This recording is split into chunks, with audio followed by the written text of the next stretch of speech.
Hello, hello, everybody. Welcome to Entre Acts, your favorite podcast. Ya tú sabe, I'm Linedy Genao, and I'm so excited to introduce this week's guest. I have to take it back to seeing In the Heights at the Richard Rodgers Theater, being all the way in the back of the house, in the rear mezzanine, and crying my eyes out because for the first time in my life, I saw myself represented on stage. For the first time in my life, I heard the words Dominican Republic on a Broadway stage, and I saw myself fully represented for the first time with the characters of Nina Rosario and Vanessa. And today, I'm so excited to welcome this guest. Our guest today is quite literally one of the greatest singers on earth, just ask Lin-Manuel Miranda. She's a true titan of the stage and screen, whose voice is the soundtrack of a generation. You know her, oh my God, I'm gonna cry, I can't. You know her as a Broadway powerhouse from her starring roles in Sunset Boulevard, Wicked, Hamilton, as well as the woman who originated the iconic role of Nina Rosario in the Heights. But beyond the standing ovations and the Carnegie Hall debuts, Mandy is a champion of resilience. Over a 20-year collaboration with Lin-Manuel, she has navigated the highs of show-stopping fame and the heavy intermissions of life. As a breast cancer survivor and founder of the Fearless Squad, she has turned her own intermission into a movement of empowerment and authenticity. So she's here to talk about it all, mi gente. Please welcome Mandy Gonzalez. Thank you. You're so sweet. I'm so happy to have you here. I'm so happy to be here, and I'm so proud of you. Thank you. When you wrote me and you were like, "Will you come to the show?" I was like, "Yes, let's figure it out. Like, when can it happen?" So I'm so proud of you. Oh my God. Thank you Hi, so everybody. much, Mandy. Yay. So before we get started, like I said, I love to start the show like a little sandwichito. Absolutely. Like Bochinche or bochinche is coming at the end. You already know. Got it. Latinas, ya tú sabes. Some cheese. Okay, got it.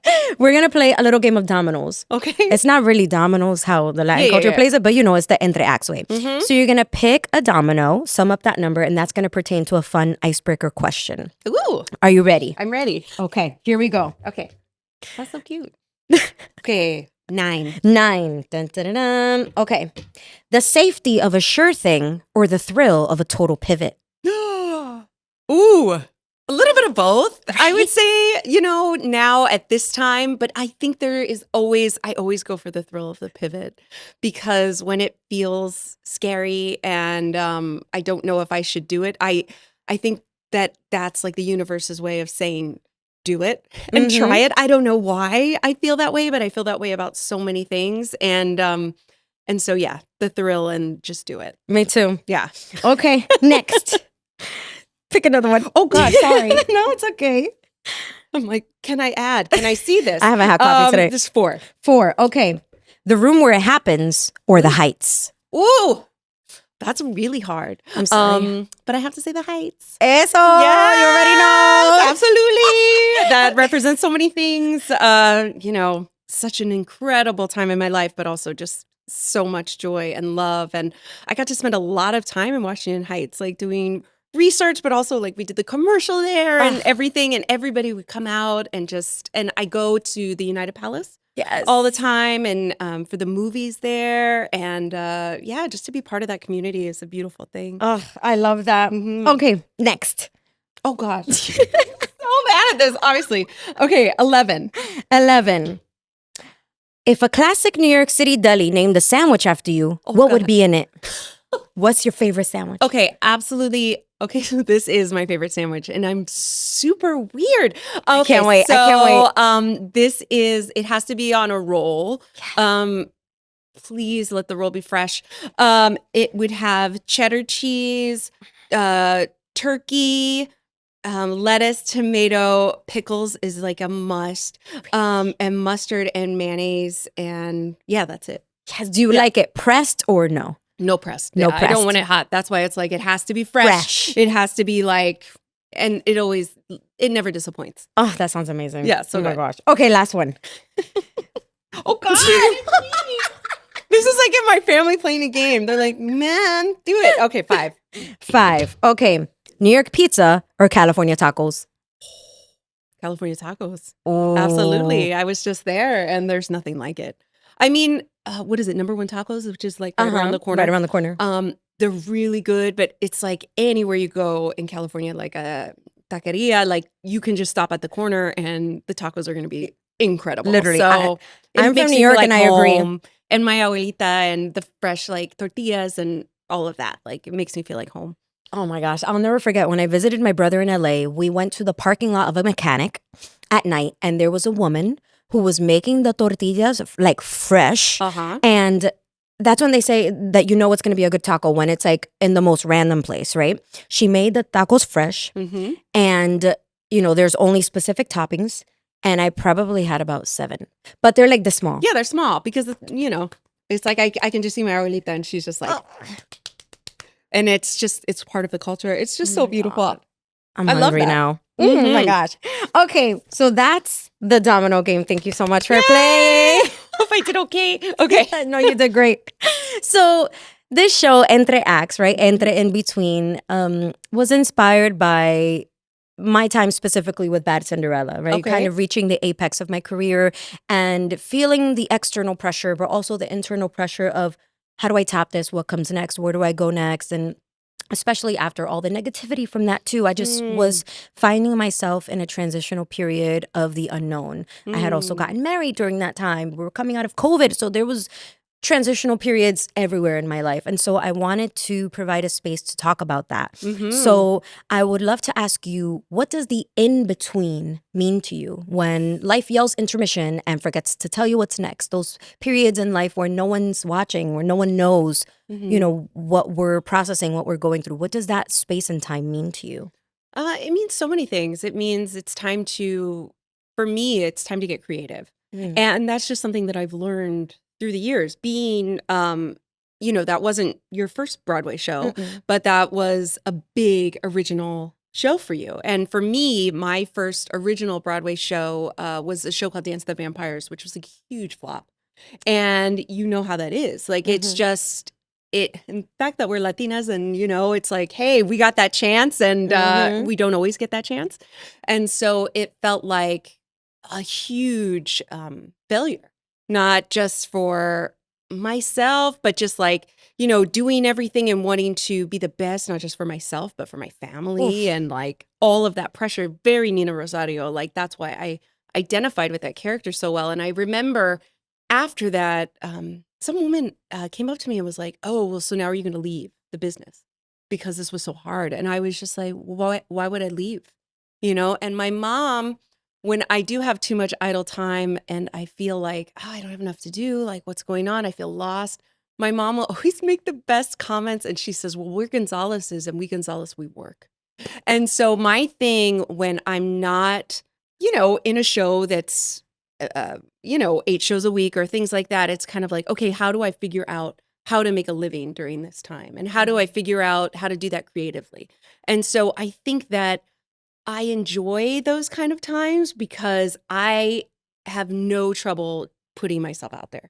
I have no trouble trying things and saying, oh, this worked, this didn't work. Because I've already had a failure like at the beginning of my career. So I feel like there's nowhere to go but up. I love that. And I think that for me, I just continue to tell myself that, you know, and when it feels, like I said, when it feels scary is when I go, oh, I think I should do that. You know, it's like writing a book, putting out a children's book series, you know, for teenagers and writing about characters that I'd been writing about forever. It was like, finally, because I was doing Hamilton and people were interested in what I was doing, what do you have next? What do you have this? I was like, oh, I had a whole box of things that I've been working on. And so for me, that's what that time looks like. It looks like a time to get busy and get working, you know, on myself. You know, and that time it's like, you know, I still always try to meditate, and which is, it doesn't go well for me, but I do try to work on myself as well. But I always hear my mom in the back of my head going like, you're a Gonzalez, you work. And so it's like, okay, let's figure it out. And that, like you said, that I can see how you resonated with Nina because the Rosarios were the same way. Like, totally. The dad was just like, we work, we provide for the family, for my daughter, for the future. And so that's beautiful to see that connection already, you know, innately with you. Absolutely. I think that that show was so personal, you know. And I went to college for a year, and I do come from a very hardworking blue collar family, you know. both of my parents worked. Like my dad worked swing shift. So there were certain days where he was home at 4:30, 5 o'clock. And then there were certain days where he was home at 6 in the morning. But either of those days he would walk us to school. You know, he was always there, you know, in however he could be there. And I think that just seeing that from like a young age and that sacrifice. And then my mom worked for the school district. So it was like certain days when I didn't feel well or things like that. I don't know how your parents were. But my mom, I was like, please let my dad be home, because my dad would always, I'd be like, I have a fever. Let her stay. I know. And my dad would be like, oh, yeah. He wouldn't even check the temperature. It would be like, oh, yeah, mija, like you're sick. You stay home, you know? And then he'd like give us like ice cream and stuff like that. My mom, it was like, I got to go to work. You got to go to school. Like she was like, she was just like so hardcore. And so I think with Nina, it was like to see, I know that sacrifice, you know, and I know how much my parents wanted for me and for us to do well, and that feeling of wanting to do more for them, you know, as well. I still feel that way, but it's a little bit different now, you know, as a mom and all those kind of things. But yeah, I resonated so much with that show. Oh my gosh, me too. Yeah. Speaking of being a mom and writing the children's book, talk to me about how you were inspired to do that. Now, raising a teenager yourself, I'm also raising 2 teenagers. Yes. Lord, it's hard. So I need to get that book because no, I mean it's not like a tutorial, but I feel like maybe that's my next one. But it was really, you know, I wrote. That was another time, like an intermission act for me is when I had my daughter, you know, because I took a break. I had just left Wicked. And then I told my husband, I'm like, you know, you can ask my friends. I was so much about, I wanted to start a family. Like before I even did Wicked, I was like, I can't wait to start a family. And I talked to my friends about it and get, you know, what they did and all these kind of things. And so right when I was done with Wicked, my husband was like, okay, so we're going to just have like a couple weeks off, or we're going to have some time off. I'm like, yeah, like, let's get pregnant. Like, let's have a baby. And I was so lucky because it happened like so fast.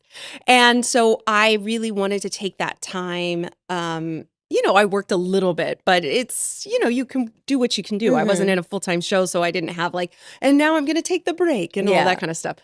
But after I had my daughter, you know, I went on a lot of auditions and things like that. And at that time, people knew who I was when I would enter the room. And so a lot of people knew that I had had a child.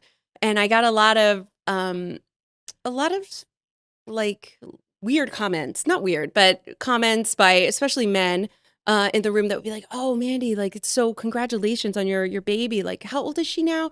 And I'd be like, oh, she's 6 months. And then they go, you know, like, and then I thought like, oh, do they think I'm going to be a problem because I have, you know, a baby at home and now I don't fit into this bubble of like ingenue and all that kind of stuff. I wasn't getting work. And so I had a friend who reached out to me and he had asked me, he did all of these cruises and he asked me if I wanted to put together a concert to do a cruise. And I'd never done that before. You know, I'd never been on a cruise. Well, no, I did do a cruise with my family. We went to Mexico. It was like so fantastic. You know, we stayed in like the bottom and all in the same room, but I never performed on a cruise before. So I was terrified and I just said, yes, I'll do it, you know, because it paid.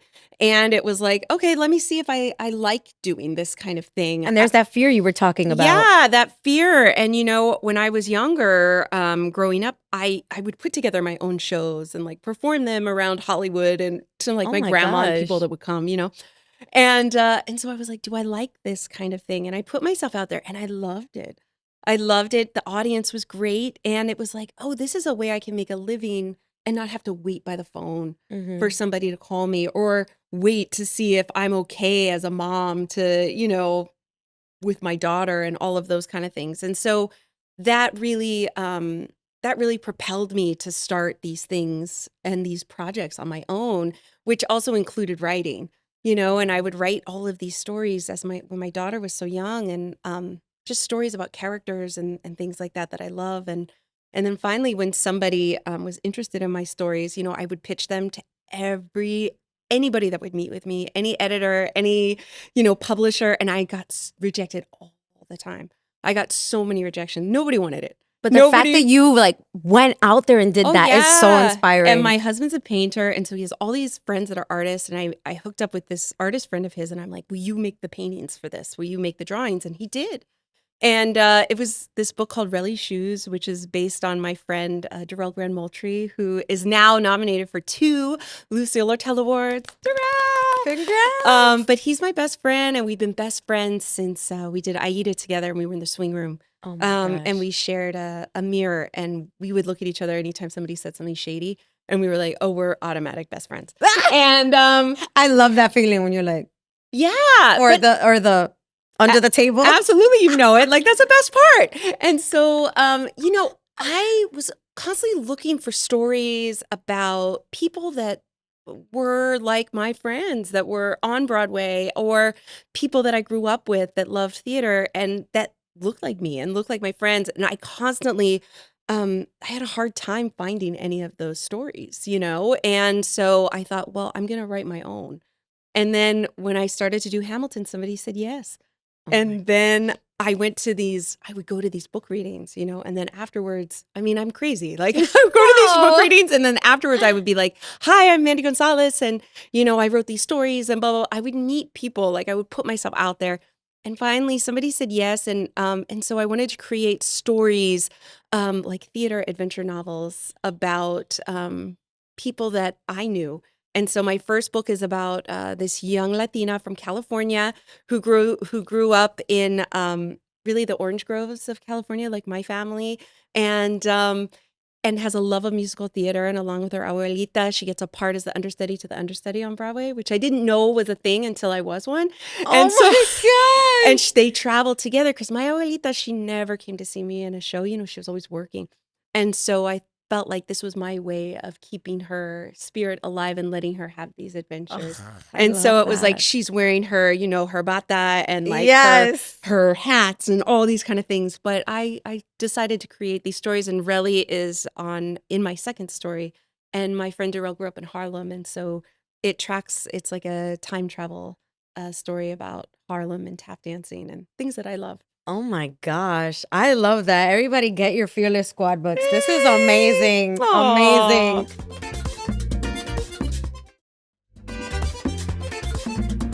Amazing. Speaking about the Fearless Squad, in those moments of reinvention where the next best thing hasn't arrived yet, or you're just waiting for something in your life, what is the one thing that you tell yourself to keep from spiraling?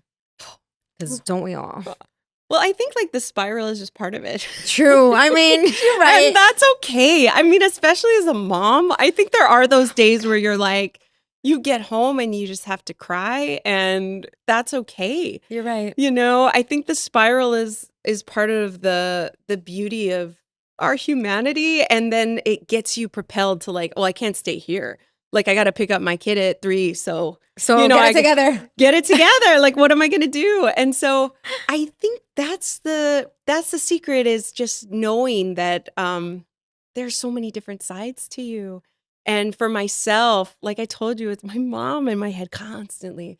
And just things that she said, if something doesn't feel right, this is another kind of feel right. Like if somebody's not nice, like that you're working with, or things like that. Like my dad would always say, don't go back, mija.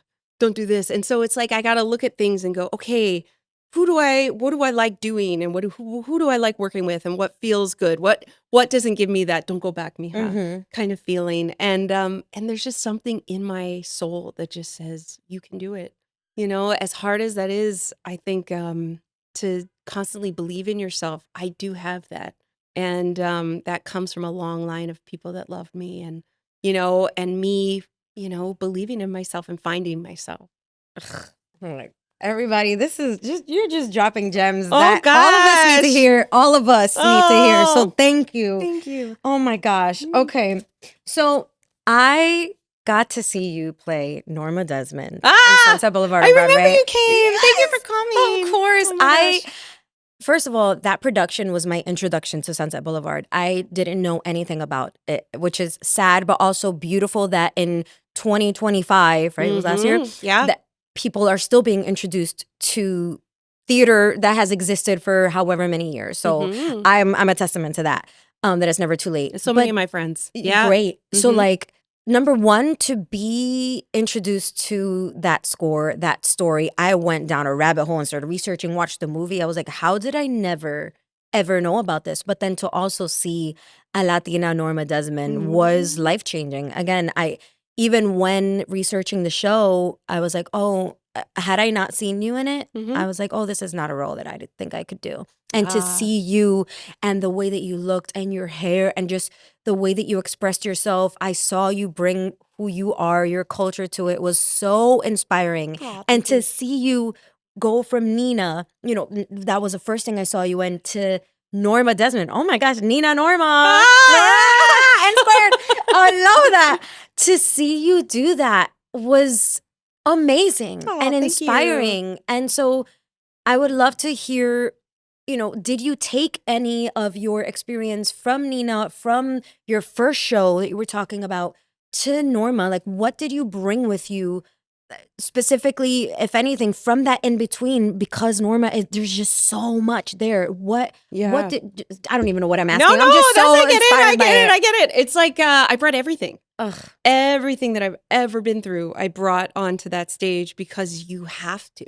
You have to expose all of those parts of yourself. And just even being, in the rehearsal room, and I only got to do it on Tuesdays. So it was like bringing that too, of like, this is my moment, this is my chance, because I don't get another chance the next day. It's like, no, it has to hit every Tuesday. It has to be at the very, very top. I brought all of that energy to that. And it was a show that I absolutely loved growing up, because when I was in middle school, our class went on a field trip to go see it in LA. So I got to see Glenn Close and that whole company. And at that time, I didn't know Andrew Lloyd Webber's music. I didn't know, I wasn't exposed to that kind of stuff. And then in the next year, we went to go see Phantom of the Opera. So it was like, I was so exposed, and I just wanted to sing it all the time. And I wanted to sing his music. I was never asked to go and audition for any of his shows, except for this one. And I was like, I'm so ready for this. Like, I'm so ready to show what I can do as an actor, at this time in my life. And I would keep a picture of J-Lo in my dressing room, because to me, Norma is, she was only 50 when Gloria Swanson, when she made that movie. Wow. And she had already lived such a full life. Like, to read her biography was incredible, Oh, I have to read that now. Yeah, like having kids at 15. And, it was just like not having kids, but having different issues happen and getting married and, wanting to make a living and support herself, but also support her family. It was just like so many things that I felt like, oh my gosh, like this is so relevant to what women go through today, And it's like, seeing J-Lo, but then seeing all this flack that she gets just for being who she is and wanting more. And there is this picture that my husband sent me of her, and this was like after her last divorce, and she had this picture that she posted, like, I think it was like the day after she said like that she and Ben Affleck weren't together. It's just chisme. That they weren't, Ben, everybody knows. But they weren't together. And it's her like with a selfie, and just like her butt is out. And she just looks like flawless. And you're just like, J-Lo's that girl. She's that girl. Like, that is Norma. That is Norma. Like, you still got it. You never lost it. And so I would keep that picture in there, and I would look at it through the whole thing. But Norma to me is just a survivor of so many things, of this business that can chew you up and spit you out in a heartbeat, but of life and family and things that she wanted, and that, she never gave up. She was always fighting for that next thing. And I wanted to show that, because in my life, at this point in my life, like, I have done that. I have fought to get back where I want to be, and to be able to show that through a character it was a total dream come true. It was a dream come true to watch. Let me tell you right now. So, okay, before we get to the end of the sandwichito, I have 2 more questions. Okay. So, I know that you're doing your Everything I Know symphonic concerts, Yes, right? yes. Which is so exciting. I hope I get to see one soon. Is there something within that show or that came up during that show that you didn't know about yourself, about these songs, that you're singing again, anything like that? I think the thing that I learned is that yeah, as I continue to learn is just to trust your instinct. And it was about I guess like 3 years ago, 4 years ago now, where I did a show with the Boston Pops for their July 4th, and Nice. to do that is a big deal. Like Marin Maisie's done it, Kelly O'Hara, like it was a total honor. And In Vogue was the pop group that like introduced, and I was like, hi, like I just felt like I knew them, from my childhood, and I'm like never gonna get it. But Never it was gonna such get a moment for me, and it was a first orchestra that I've worked with now, working with orchestras 10, 15 years, that had asked me to sing a Lin-Manuel song, and they had asked me to sing Everything I Know and Fearless. And then after that, when you do the July 4th, it's in this, it's called the Shell, and it's an open audience. Like Wow. people it was raining, but then people come and they bring their picnic blankets, they bring their families, like anybody can go. It's free I love concert, that. outdoor. And so all these people came up to me afterwards, because there's also not a lot of security. So all these people came up to me after. I know. All these people came up to me afterwards, which I love. And they were like, oh my gosh, In the Heights meant so much to me. This song means so much to me. Lin-Manuel, like his music. And I just thought, like, there's a space. Like, there are so many shows that are like the Andrew Lloyd Webber show or the Stephen Sondheim show. And I was like, Lin-Manuel deserves a space 1000%. in these concert halls, and audiences need to feel like they can also have a space to come and that they belong there. And so it's the same thing when I not opened the show, but the second show that I did was at Carnegie Hall with the New York Pops. And I thought about it, and I was like, what if, again, my abuelita, here I am, and I was nervous, right before I went out. And then the doors open, and I thought about my abuelita, and what if she was there? I felt like she was there with me, but like she got to get dressed up that night to go to Carnegie Hall, to see the name Gonzalez, to hear the music of Lin-Manuel Miranda. It's like she would feel like she belonged. And I was like, oh my gosh, this is so much bigger than me, this project that I've, created. And it's such a beautiful, beautiful show. But I have so many people that come up to me afterwards saying, this is my first time coming to the symphony. This is my first time, and I come with my whole entire family because we love Moana, or we love Encanto, or we love Sesame Street, these songs that he wrote, or we love In the Heights and Hamilton. And it just makes me feel so blessed to be a vessel to represent his beautiful music. And I'm just so proud of him. And I want everybody to know that, because sometimes people would say things like, well, what is he doing now? Like, I remember after In the Heights, like people would be like, well, what's he doing now? Like, what is he writing? I'd be like, what are you talking about? Like, he did songs on Electric Company. He did Sesame Street. He did Moana. It was just like, people sometimes they don't know, or they're not thinking about it. I mean, now they think about it since Hamilton, because now it's like he is part of this, vernacular, of just part of this. He's like pop star, he's an incredible light in this world. But I wanted people to know, like, no, he did this, and then he did this, and then he did this. And I want you, if you hadn't heard this song, I want you to fall in love with it. Oh my gosh. And ask more questions. What else did he write? Because there's more. I had to, really, there were a couple times where people were like, it's too long.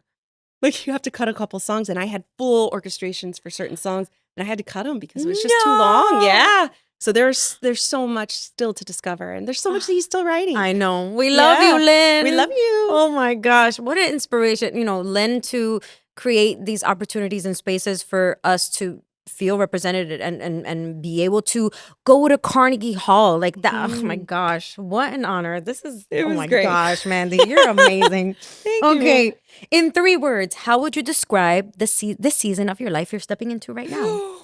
Ooh, I feel like this is my Señora era, which I I love that. really like. And I feel, I'm going to be doing this new musical. We're going to do out of town tryouts called Basura. Yes. Which is, the music is written by Gloria and Emily Estefan with a book by Karen Zacarias, who I worked with before on Destiny of Desire in San Diego, and Michael Greif is directing. It's just, I'm very, very excited, but I am the older one in the cast, as I was in Sunset Boulevard, and I feel like there's such a pride in that.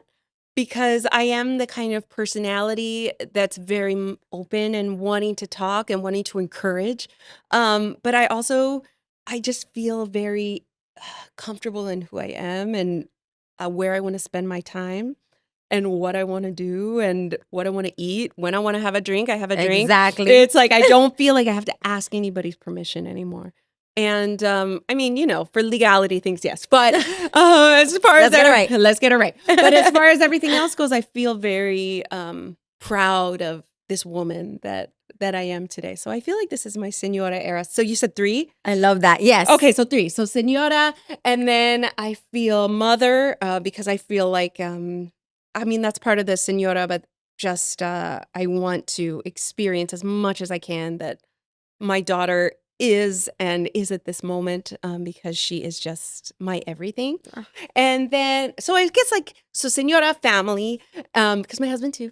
And then I think just artist. I want to continue to create, or creative. I want to continue to create new things and new opportunities for myself, but also for others. Oh, I love that. Yeah. I love that. Thanks. Okay, so to finish our sandwichito, our little show, we have some rapid fire chisme questions. Okay. Are you ready? I'm ready. Okay. Alexander, Benny, or Fillero? Oh, Benny. That was quick, and that's the correct answer. Yes. I mean, come on. Chris Jackson? Yes. Hello. Okay. Come on. Okay. Oh my gosh. Our producer said, I'm straight, and yes, I'm screaming. Okay. The green makeup from Wicked or the black and white lighting from Sunset? Oh, black and white lighting. I know. That makeup was hard to get off. It was in your pores. It was everywhere. Yeah, I saw somebody that I had seen in Wicked. This was like maybe 5 years ago when I saw it with my daughter, and I was like, "Is that the girl from Wicked?" And then she walked past me, and then she had this line of green at her hairline. I'm like, "Oh yes, my God, that's her." Girl from Wicked. Yeah, that nobody tells you that green is hard. It is hard. Yes, I give it to Cynthia. The green is hard. Ay, ay, ay. What is your perreo song? The song that you are shaking your booty to?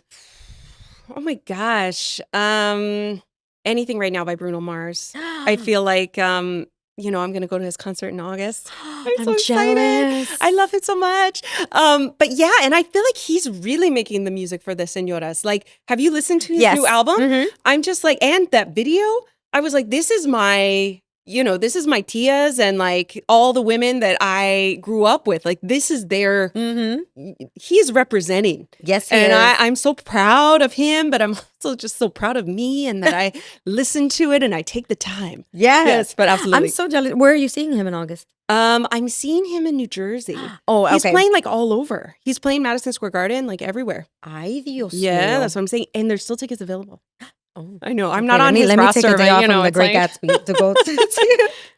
Okay, I'm serious, and it's also like Anderson .Paak and like a bunch of people that he's collaborated with are on that tour. Yeah, it's a good show. I need to do that.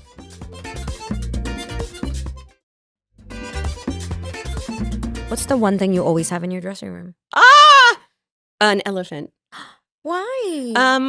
Because it's not like a real elephant, but claro. Yeah. But like a statue of an elephant that I bring everywhere because that's how I grew up. My father always had elephants in the house, and he would always say that, "Mija, you got to put the trunk towards the window to bring good luck." And I don't know if that's true, but I keep one in my dressing room, and I also keep pennies at the top of the doorways, like my dad does, and on all of his doors, just because I don't know. He says it brings good luck. That. Yeah, I'm very superstitious. I am too. Yeah. This business has made me superstitious. We're Latinas, like that's how we were raised. Correct. You know what I mean? Wow, you just solved it. No, you just all of it. Like if my feet get wet, like my head has to get wet too. Like my dad is just very we were raised with all of it. Wow. Okay. Yeah, I Wow. know. Your Wow. producer's looking like, what? Yeah. If you know, you know. If you know, you know. Mi gente, if you know, you know. It's true. Okay. And last one. Oh, what's a rule you hated from your parents that you now fully support?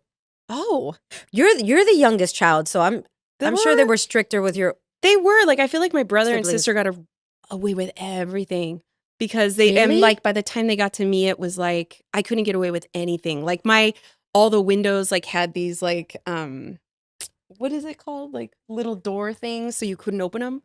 Like, because It's usually the opposite. Oh, I Usually know. The eldest, like my dad was so strict with me. My brother had to come everywhere with me. Now my No. sisters, my dad's like, okay, bye. No, not with me. I mean, my dad is still like, my sister is still like, Monica Bella. Like, he is still like, that is my baby, but I'm the baby. Like, he is like, yeah, we had security sticks. Did you have that? What is that? That's like when you have a sliding door in Oh, you put in it at the back, bottom? You put it at the bottom. Oh, yes. And my dad would like wheedle them down. And Mhm. now he has two security sticks. Oh. I feel like their house is like Fort Knox. Like, I can't even get out. Like, he has like a screen door now to protect all of them. But I'm like, hey, you got to do what you got to do. Yeah, if it works, it works. Exactly. If it works, it works. But I don't know. You know, I think that my parents, you know, they work so hard to take care of us. And I think so much of their working hard, they never took care of themselves, like spoiled themselves in a way. So that's a thing that I would like to change and continue to work on changing, is that, you know, it's okay to buy a little something for yourself. Yes. It's okay to get that extra coffee or things like that. My parents just did not do that. And they still don't do it to this day, although they're getting a little bit better. They came to see me. I did my concert in New Orleans. And my mom had like, she's like, I don't know, we want to come, but I don't know if, you know, it's very expensive and all this stuff. And I was like, okay, let me see what I can do. Mhm. And so I went on her United app. She had like 200,000 points. I was like, Mom, and I feel like I'm giving them the sayings now. I'm like, when you go, these points don't go with you. I'm like, spend them now. So I got them full free Round trip flights to New Orleans, free hotel, all on these points. And I was just like, so proud of them because they did it, you know?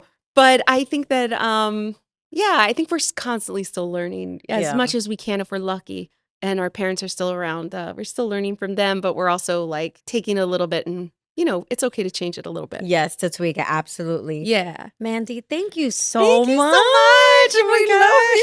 I love you too. So to end each episode, I love to have you join me on our little tagline, and it's because life doesn't pause. Okay. It just moves. Entre Acts. Because life doesn't pause. It just moves. Entre Acts. Okay. Ready? I love it. Yeah. 3, 2, 1. Because life doesn't pause, it just moves. Entre Acts. Mandy Gonzalez, everybody. Thank you. Entre Acts is created, hosted, and executive produced by yours truly, Linedy Genao. Produced in partnership with Alan Seals and the Broadway Podcast Network. Carlos E. Hernandez of Ikigai Management and Media serves as our lead executive producer. Original music by Johan Beltre and Pedro F. Fortunato. And special thanks to WelcomeToTimesSquare.com, the billboard where you can be a star for the day. Don't forget to subscribe and follow Entre Acts so you never miss an episode. Nos vemos!